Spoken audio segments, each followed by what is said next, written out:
référer à l'œuvre littéraire.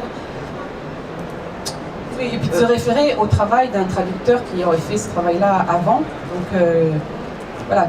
Oui, alors déjà. Cette traduction existante. Oui, oui. Enfin, tu es censé le faire, mais justement, alors, c'est pas. En fait, je voudrais faire. Dans un premier temps, c'est assez. Ça se justifie. Déjà pour la translittération des noms des personnages. En anglais et en français, l'orthographe des noms est différente parce que la prononciation n'est pas la même et un che en russe sera traduit en anglais par un SH alors qu'en français on mettrait un CH, alors que voilà, donc en fait déjà choisir une traduction française, c'était aussi choisir une manière de restituer le nom des lieux, le nom des personnages et d'être cohérent par rapport à tout ça dans tout le film. Ensuite, oui, il y a une norme.